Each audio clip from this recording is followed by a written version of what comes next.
Abra sua Bíblia no Evangelho de Mateus, capítulo 24, versículo 3. Diz assim a palavra do Senhor. E estando assentado no Monte das Oliveiras, chegaram-se a ele os seus discípulos em particular, dizendo: Dize-nos, quando serão essas coisas? E que sinal haverá da tua vinda e do fim do mundo? Eu quero trazer uma palavra para você aqui essa noite. Estamos vivendo os últimos dias. Jesus vem. Estamos vivendo os últimos dias. Jesus vem. Aí um irmão diz assim: mas pastor, o senhor está fazendo uma declaração teológica. O senhor está dizendo que nós estamos vivendo os últimos dias? Me prova, como é que é isso? Então aqui na introdução para você entender, tá certo? Aqui na introdução. Últimos dias não tem a ver com tempo, tem a ver com fatos que estão acontecendo. Últimos dias, você tem que analisar na dimensão do tempo de Deus e não do homem, para você entender o que são últimos dias segundo a Bíblia. Então a própria palavra de Deus vai definir quais são os últimos dias. Hebreus, capítulo 1, versículo 1. Havendo Deus antigamente falado aos pais pelos profetas, nos falou nesses últimos dias pelo Filho. Então, para Deus, para a palavra de Deus, últimos dias começaram com o aparecimento de Jesus Cristo aqui na terra.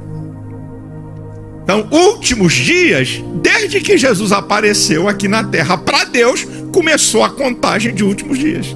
Eu estou te dando aqui definições teológicas bíblicas. Outra, existe algum jargão no mundo evangélico que a gente tem que corrigir. Jesus está voltando. Jesus não está voltando, ele vai voltar. Não, pastor, Jesus está arrumando o trono, já se levantou. Está pegando alguma carruagem para começar a andar. Não, ele não está voltando, ele vai voltar. É um fato, é um ato. Então, a minha declaração, não é? Estamos vivendo últimos dias. Nós podemos ver que estamos vivendo últimos dias pelos fatos. Então, vamos aos fatos.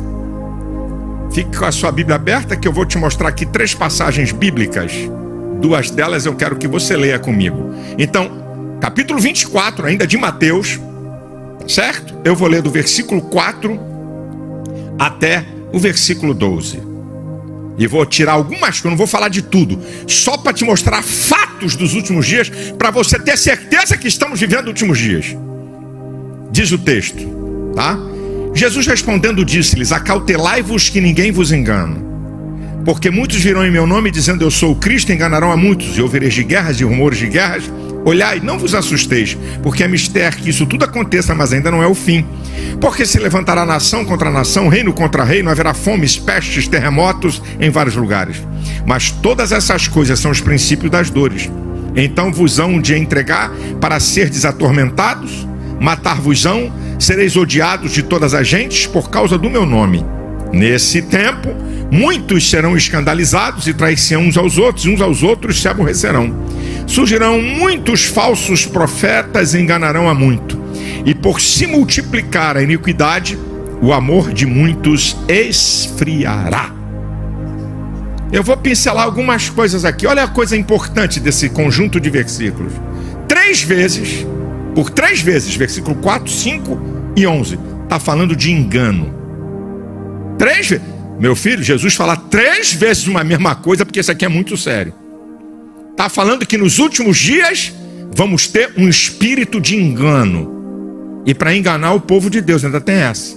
Não é só para enganar ímpio, não. Aí eu vou associar um outro texto a isso, que é de 1 Timóteo 4:1. O Espírito expressamente diz que nos últimos dias alguns apostatarão da fé, dando ouvidos a espíritos enganadores e doutrinas de demônios. Então, o engano vai ser baseado em 2 coisas: similitudes com a igreja e com as coisas de Deus, mas não é Deus, é diabo.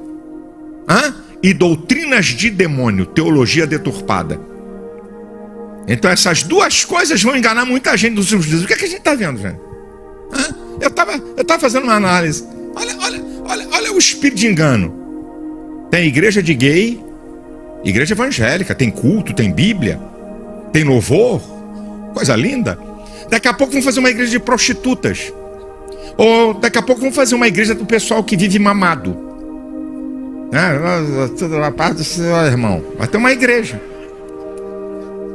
Vamos ter uma igreja do pessoal que usa drogas. Então é o seguinte: é a adaptação do evangelho e da palavra para o estilo pecaminoso das pessoas, ao invés das pessoas se adaptarem à palavra.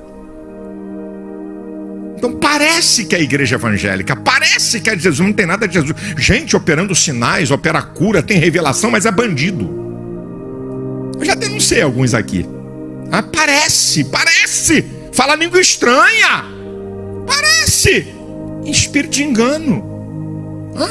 Aí, ó. Quantos milhões seguem Reverendo Moon? O Cristo. Há uma igreja bonita que está espalhada no Brasil. Só fazem coisa top. O nome é até bonito: Igreja de Jesus Cristo dos Santos Últimos Dias. Mas o que eles apresentam?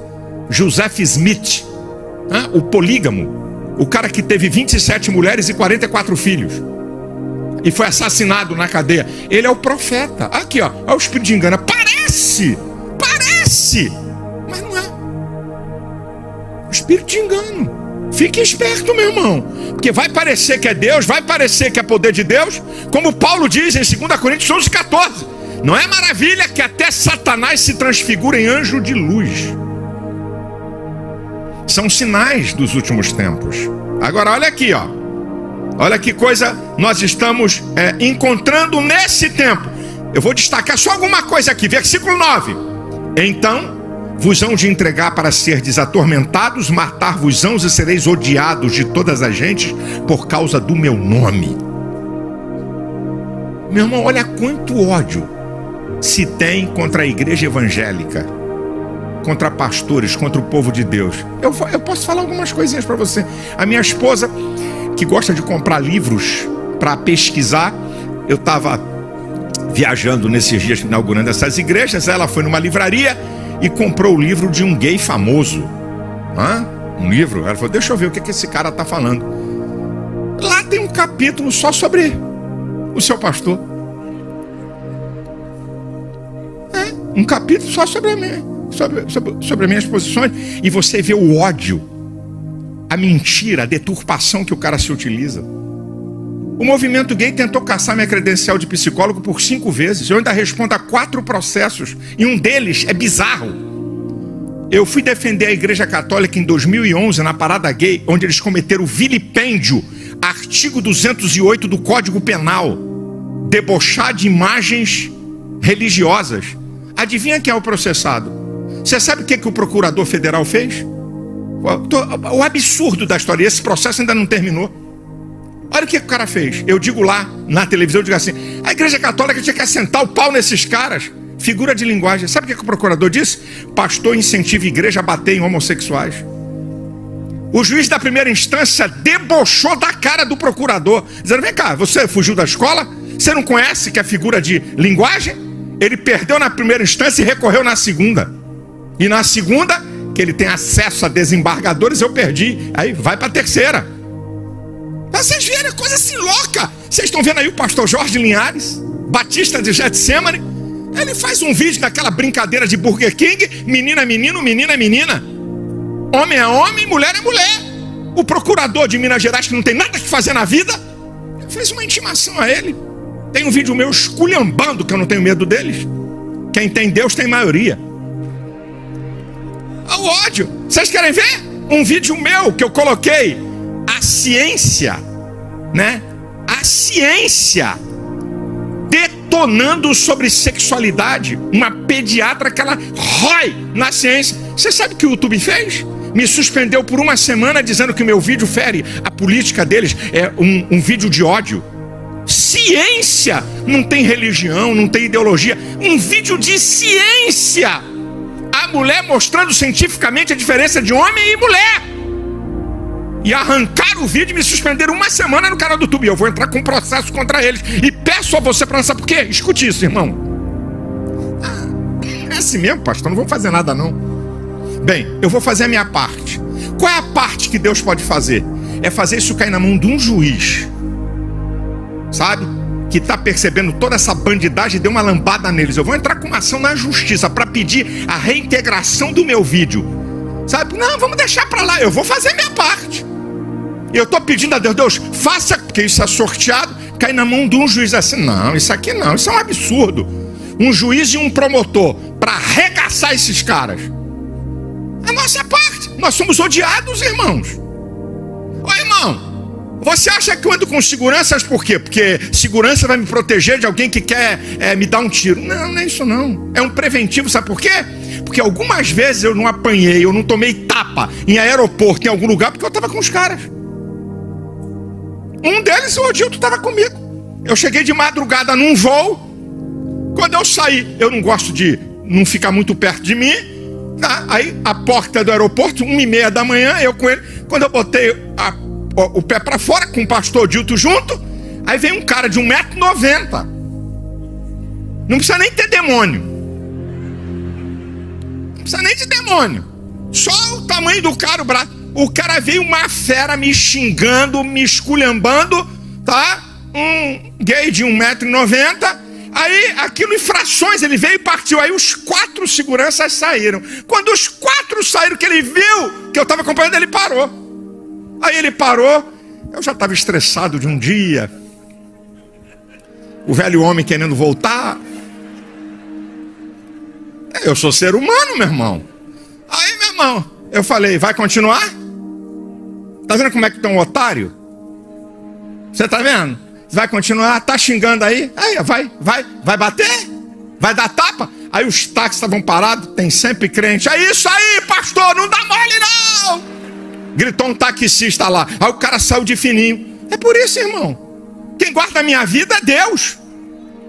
É preventivo, é para isso que eu tenho, porque eu sei, a gente é odiado.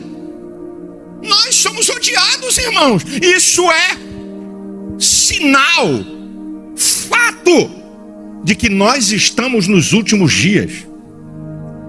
Olha o que diz o versículo 10. Isso aqui é muito interessante. Nesse tempo, muitos serão escandalizados, trair-se uns aos outros, e uns aos outros se aborrecerão. Escândalos, traições, aborrecimento entre nós. Não tem nada a ver com ímpio. Eu fico vendo aí. Tem uns 2 pastores aí nas redes sociais. O que eles só fazem é falar mal de pastor e de igreja o tempo inteiro. E um deles tem até alguns milhões no canal do YouTube. É considerado, olha, esse é o cara, até por assembleanos. Esse mete o pau em tudo, arrebenta com tudo. Quem é esse cara? Quando era jovem deu um golpe no pastor, não era nem pastor. O pastor dele ficou doente, ele deu um golpe e arrancou o pastor e tomou a igreja. É o moralista da igreja evangélica. Um vagabundo, pilantra, bandido desse. Que o povo dá... Ele não está em Instagram, ele não está em Twitter, ele só usa canal do YouTube. Olha, é impressionante. Fala bem. E fala nome, diz pastores de bodes, igrejas de bodes. Vai ver os vídeos do cara. Sinal dos tempos, é só entre nós. É só contra nós.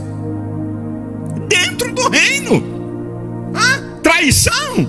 Irmão, você entrega uma igreja para um camarada que não era nada. Eu estou falando para você entender. Aqui, um pastor entrega a igreja, colégio de filhos, salário, casa, e aí o plano de saúde tem carência, ele com um problema grave, o médico me falaram, se ele não operar em 30 dias vai morrer.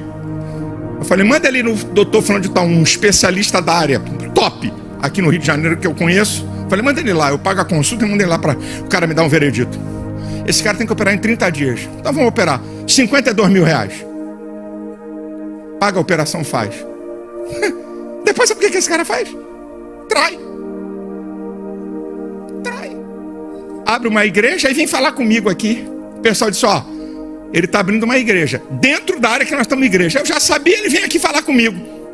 Pastor, é porque Deus tem me dado uma visão, eu tenho que seguir a visão, Deus já tem falado comigo. Eu falei, Aí eu comecei a citar lugares onde não tem ADVEC. Você vai abrir igreja em Campos, Friburgo, Petrópolis, Volta Redonda. Fui citando lugares que nós não estamos igreja. Eu sabia que ele ia abrir lá onde ele era pastor. Vai? Não? Então onde é que você vai abrir? Vai abrir na área que você é pastor, para perturbar as nossas ovelhas. Eu fui fiel ao senhor aqui, eu sou fiel a Adevec há 20 anos. Eu falei, olha aqui meu filho, deixa eu te explicar uma coisa. Lúcifer foi fiel por eternidades. E na hora que ele sublevou, acabou para ele. Sai da minha frente que eu não quero conversa com você.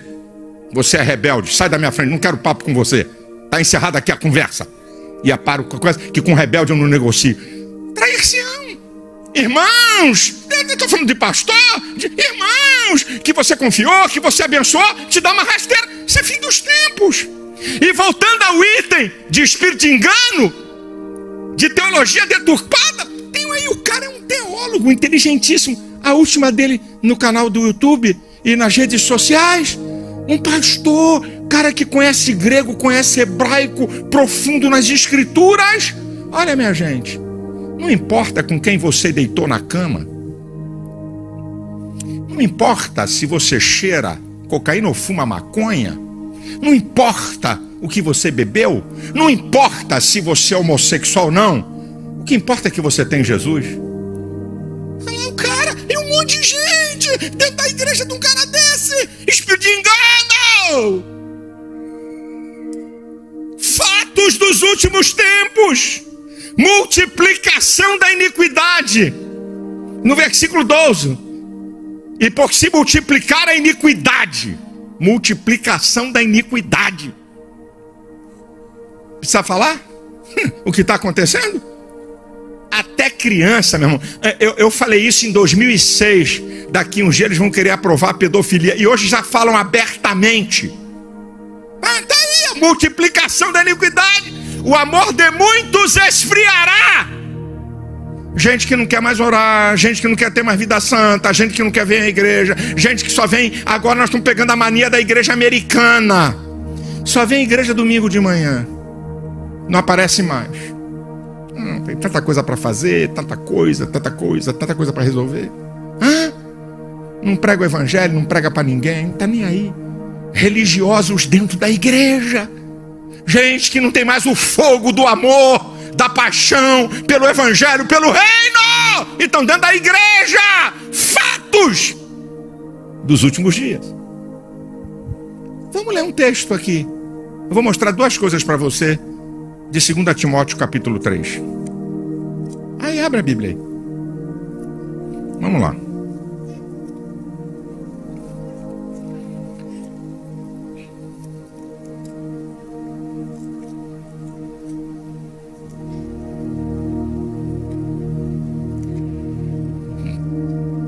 Segunda Timóteo capítulo 3. Aqui, ó. Saiba, porém, isto, que nos últimos dias sobrevirão tempos trabalhosos, tempos difíceis. Porque haverá homens amantes de si mesmos, avarentos, presunçosos, soberbos, blasfemos, desobedientes a pai e mães, ingratos, profanos, sem afeto natural, irreconciliáveis, caluniadores, incontinentes, cruéis, sem amor por parte dos bons, traidores, obstinados, orgulhosos, mais amigo dos eleitos do que amigo de Deus, tendo aparência de piedade, mas negando a eficácia dela. Destes afasta-se. Duas coisas que eu destaco.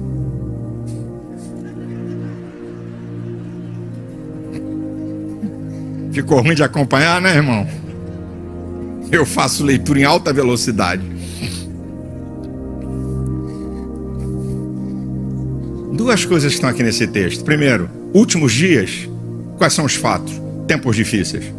É difícil criar filho, é difícil manter casamento, é difícil ser fiel a Deus. Últimos dias. Agora tem uma outra coisa aqui. Quando o amor de Deus é substituído pelo amor próprio, veja que é a segunda coisa que está falando. Haverão homens amantes de si mesmo. E a partir daí começa uma lenha, que eu fui citando em alta velocidade para vocês. Então, substitui o amor de Deus pelo amor próprio, os homens ficam sem afeto. O que é afeto natural? É você reconhecer que o outro é teu semelhante, que tem necessidades e que carece de coisas como você, sem afeto natural. Trata ser humano como se fosse coisa, é a coisificação do ser. Isso é sinais dos últimos dias.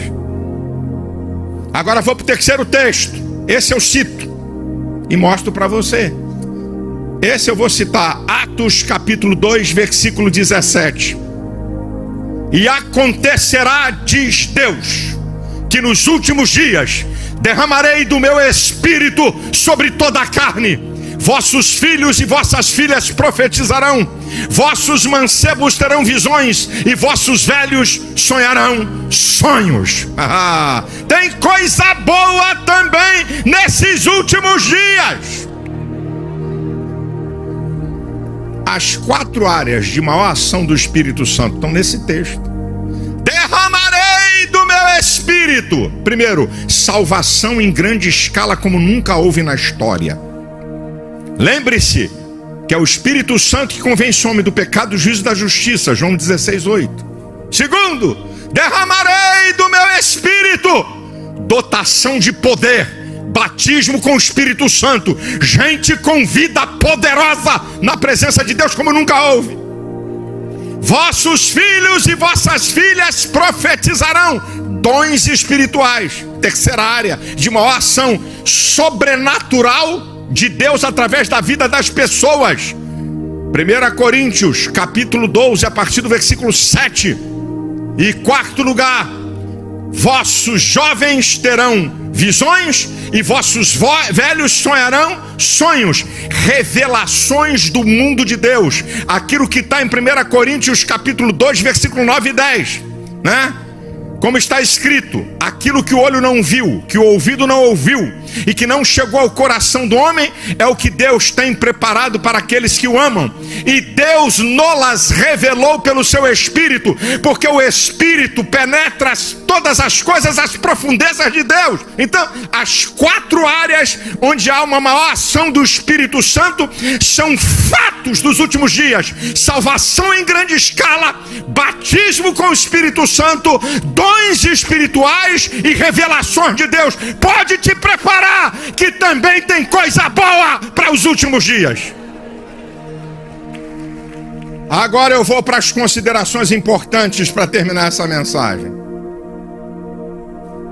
Em primeiro lugar, preste atenção a essas considerações que são muito importantes. Observem os sinais. Primeiro, observem os sinais. Em Mateus capítulo 24, a partir do versículo 36, o Senhor Jesus diz: daquele dia e hora ninguém sabe, nem o Filho nem os anjos, mas unicamente meu Pai que está nos céus. Assim como nos dias de Noé, assim também será a vinda do Filho do Homem. Como nos dias que antecederam o dilúvio, comiam, bebiam, casavam-se e davam em casamento, e não percebendo, está lá escrito, Noé entrou na arca e a destruição alcançou a todos eles. Assim também será a vinda do Filho do Homem. O mundo não percebe os sinais, o mundo não percebe os fatos. Vão ser surpreendidos quando a trombeta soar e a igreja for arrancada aqui dessa terra. Então, observem os sinais que estão acontecendo: depravação moral em alta escala, esfriamento de amor, traição no meio do povo de Deus, falsos profetas, homens amantes de si mesmo, tratando o ser humano como coisa. Observem os sinais. Lucas 21, 28 diz: quando estas coisas começarem a acontecer, levantai as vossas cabeças, porque a vossa redenção está mais próxima de vocês. Número 2, desperte. Desperte. Desperte. O apóstolo Paulo diz em Romanos 11:3: e isto digo conhecendo o tempo, que já é hora de despertarmos do sono, porque a nossa salvação está mais próxima de nós do que quando abraçamos a fé. Você está dormindo? Você não está nem aí para a vida espiritual? Você está achando que você vai viver a vida toda aqui na terra e que Jesus nunca vai voltar? É isso que você acha? Desperte. Desperte. Ele vem. Mas pastor, quando ele vem? Não sei, mas ele vem. Quando é que vai terminar os fins dos tempos? Não sei. Daqui a um ano? Daqui a um mês? Daqui a 10 anos? 20? Isso não é da minha conta. A minha conta é estar preparado. A minha conta é observar os sinais. Terceiro, vigilância. Vigilância é estado de alerta total. Mateus 24, 42 diz: vigiai, pois não sabeis a que hora há de vir o vosso Senhor. E Lucas 21, 34 diz: olhai por vós, isso é, olhe para a sua vida, para que não sobrecarreguem os vossos corações de glutonarias, de bebedices e dos cuidados dessa vida, e venha sobre vós de improviso aquele dia. Fique vigilante. Vigilância. Quarto, de que lado você está? Eu vou citar aqui um conjunto de versículos e veja de que lado você está. Apocalipse 22, a partir do versículo 10.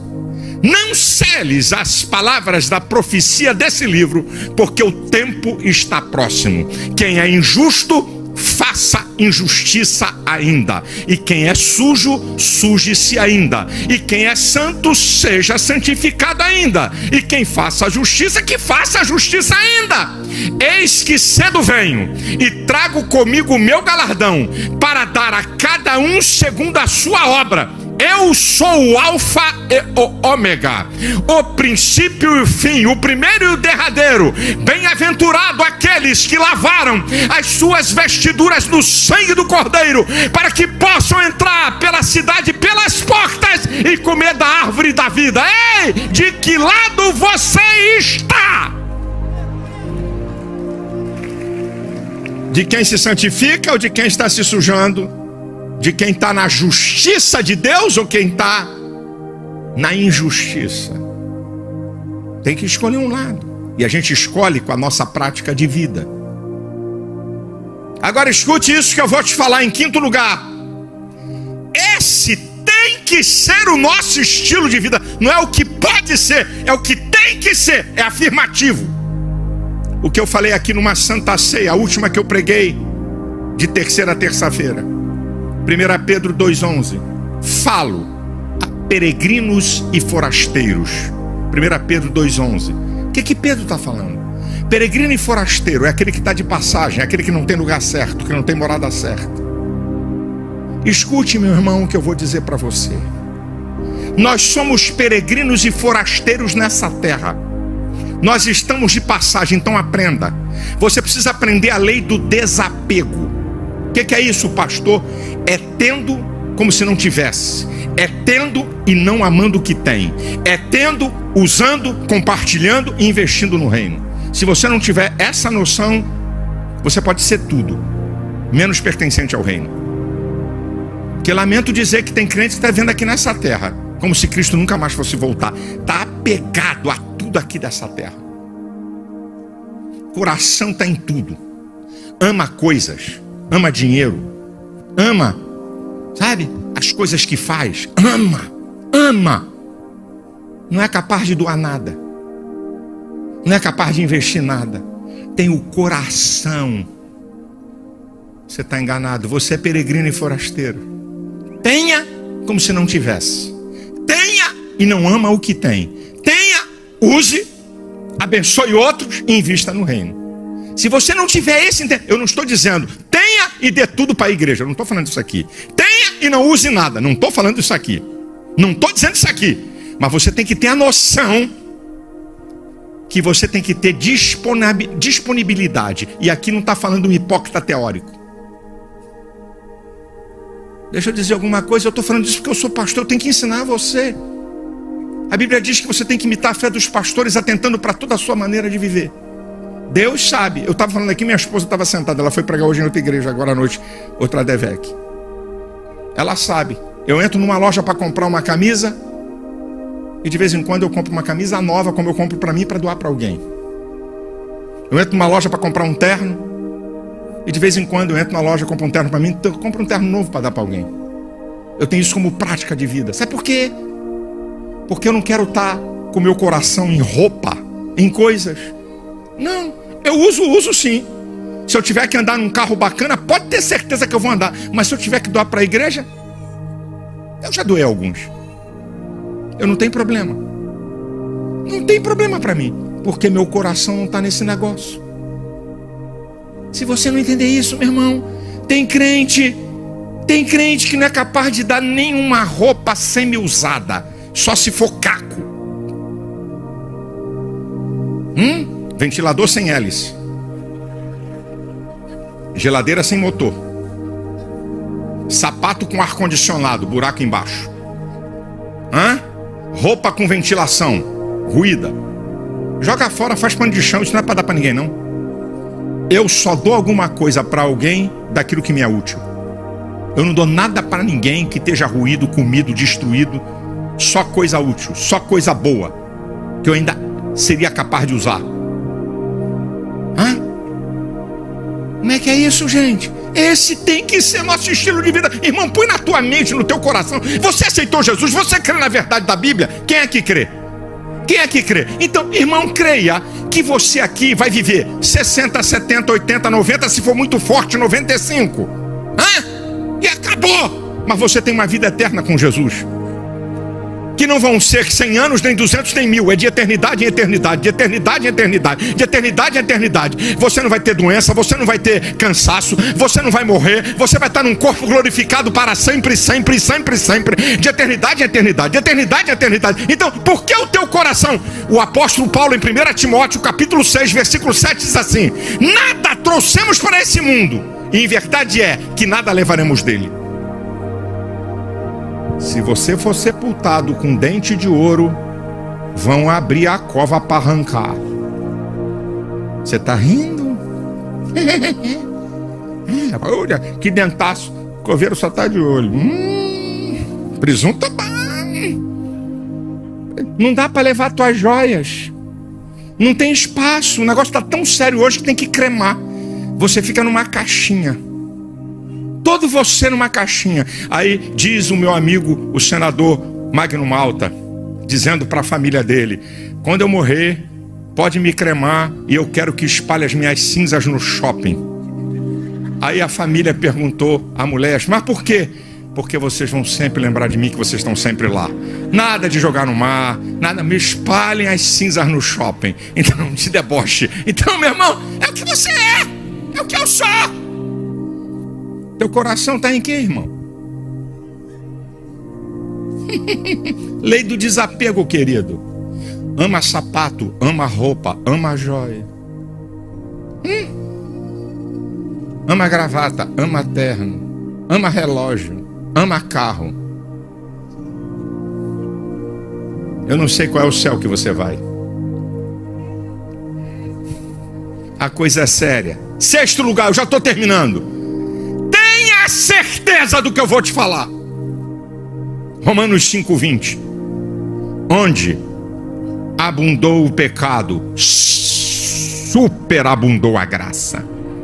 Com toda a depravação, com toda a desgraça, com todo o pecado, Jesus está salvando, Jesus está libertando, Jesus está transformando, Jesus está te dando vida abundante, Jesus está te dando vida de paz, de alegria, no meio do caos, no meio da pandemia, no meio da dificuldade. Você diz: eu sei em quem eu tenho crido, eu tenho paz, eu tenho alegria de viver, eu tenho uma viva esperança. E o versículo 14 de Mateus 24, que eu não quis citar. O que diz lá? Aquele que perseverar até o fim será salvo. Versículo 13. Tenha certeza, irmão.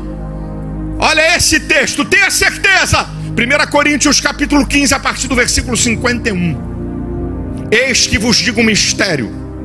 Na verdade, nem todos dormiremos, mas todos seremos transformados. Num abrir e fechar de olhos, ante a última trombeta, os mortos ressuscitarão incorruptíveis, e nós, os vivos, seremos transformados juntamente com eles. Porque convém que isto que é corruptível se revista de incorruptibilidade, e isso que é mortal se revista de imortalidade. E quando isto que é corruptível se revestir de incorruptibilidade, e isso que é mortal se revestir de imortalidade, cumprir-se-á a palavra que está escrita: tragada foi a morte na vitória. Onde está, ó morte, o teu aguilhão? Onde está, ó inferno, a tua vitória. O aguilhão da morte é o pecado, e a força do pecado é a lei. Mas graças a Deus que nos dá a vitória por nosso Senhor Jesus Cristo. Portanto, meus amados irmãos, sede firmes, constantes e abundantes na obra do Senhor, sabendo que o vosso trabalho não é vão no Senhor. Tenha certeza que a trombeta vai soar e que você vai ser transformado em um corpo glorificado. Faça, trabalhe, realize aqui na terra, porque você será recompensado. Aleluia, aleluia, aleluia. Estamos vivendo os últimos dias. Jesus vem. Penúltimo lugar, olha o alerta que é dado à igreja. Você acha que por que o alerta está em Apocalipse? No capítulo 2 e 3, as cartas enviadas às 7 igrejas. O livro que mostra a revelação total de Cristo e os fins dos tempos. Quem tem ouvidos, ouça o que o Espírito diz à igreja. Quem tem ouvidos, que está aqui nesse templo, que está me assistindo por qualquer vídeo, que está vendo agora a transmissão, quem tem ouvidos, ouça o que o Espírito está falando aqui à igreja. Estamos vivendo últimos dias. Jesus vem. A qualquer hora a trombeta vai soar, minha gente. Nós não estamos de brincadeira de religião. Nós estamos no reino que nunca terá fim. Então, meu querido, declare aquilo que está em Apocalipse capítulo 22, versículo 20. Aquele que testifica essas coisas diz: certamente, cedo venha. Ora vem, Senhor Jesus. Então a declaração é essa: Maranata, ora vem, Senhor Jesus. Você pode repetir? Maranata, ora vem, Senhor Jesus. Comigo, Maranata. Mais uma vez, mais uma vez, mais uma vez, eu quero que você diga, eu vou dar o sinal e você vai dizer: Maranata, ora vem, Senhor Jesus. É o significado de Maranata: ora vem, Senhor Jesus. Vou contar 1, 2, 3. 1, 2, 3, já! Oh, aleluia! Oh, aleluia! Ele vai voltar. Os sinais estão aí, minha gente. Não se turbe o vosso coração. Crede em Deus e crede também em mim. Na casa de meu pai há muitas moradas. Se não fosse assim, eu não vos teria dito: vou preparar lugar. E se eu for preparar lugar, eu voltarei outra vez e vos levarei para junto de mim. Para onde eu estiver, estejais vós também. Ele vem. Ele vem.